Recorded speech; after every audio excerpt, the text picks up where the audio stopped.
Անվարչապետ երկու հարց արագ, մեկը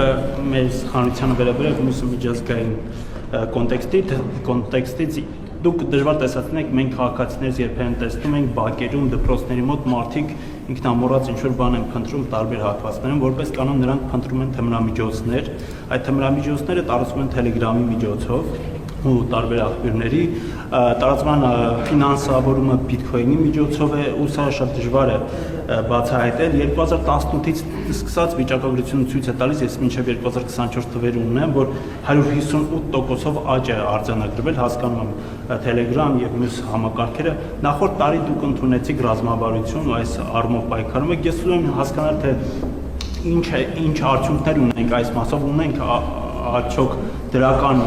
տեղաշարժ, ինչ ունենք Telegram-ի մասով, որտեղ Telegram-ը շատ փակ է ու չի թողնում, որ ինֆորմացիան դուրս գա ու ձեր գնահատականը իրավաբանների գործողությանը։ Ինչ վերաբերում է, տեսեք, դուք ասում եք 158% աճ է տեղի ունեցել, պետք է արձանագրել, ինչի 158% աճ է արձանագրվել։ Արձանագրվել է բացահայտումների 158% աճ, որտեղ եթե բացահայտումների աճ չլիներ, մենք այդ դեպքերի մասին պարզապես չէինք իմանա։ Եվ դա ընդհանուր առմամբ խնդրեմ է, դուք տեղյակ եք, որ մենք նաև անվտանգության խորհրդի նիստերում ենք այդ թեմաներով անդրադարձել եւ ռազմավարության հետ կապված հայտնի իրադարձությունները գիտեք եւ մենք անդադ խոսում ենք դրա մասին, բայց պետք է այդ էլ արձանագրենք, որ սա գլոբալ երևույթ է, այնպես չէ, որ Հայաստանում մի առանձին վերցրած իրավիճակ է զարգանում, բայց մյուս կողմից դա մեզ չի հանգստացնում կամ մեզ չի թույլատրում, մենք պետք է հետևականորեն դրա դեմ պայքարենք եւ ուզում եմ ասեմ օրինակ դրա դեմ պայքարի ձևերից մեկը 300 դպրոց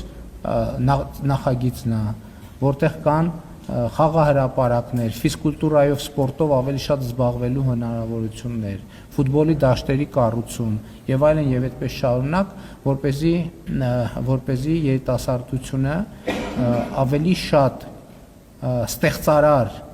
զբաղմունքների վրա կենտրոնանալու հնարավորություն ունենա եւ իհարկե իմ ընկալումը նաեւ այն է, ես ուզում եմ ուղղակի ձեզ ասեմ եւ ես դենց հանձնարարական տվել եմ մեր իրավապահ մարմիններին, որ մենք պետք է կենտրոնանանք խոշոր ներկրումների եւ արտադրության վրա, որովհետեւ եթե ես չգիտեմ էլ մի պակետում ինչքան է ելնում, ասենք չգիտեմ 0.00 չգիտեմ քանի գրամ, այսինքն եթե պատկերացնենք մի տոննա բան կա, թմրանյութ կա, ինքը բաժանված է հազարավոր, տասնյակ հազարավոր պակետների։ Եթե մենք սկսենք վազել այդ մի գրամանոց պակետների հետևից, այդ ուշազբաղ կլինի մեր իրավապահ համակարգը։ Մենք պետք է գնանք գտնենք խոշոր ներկրողներին եւ արտադրողներին։ Իրավապահները չեն տալիս հաղորդագրություններ։ Մեկ տոննա կոկայինով ես գիտեմ, որ գործ ուղարկվում է դատարան եւ մեկը բանն է, մեկը Հայաստանի փրկիչ Միհրան Պողոսյանն է, որը հետախուզման մեջ է։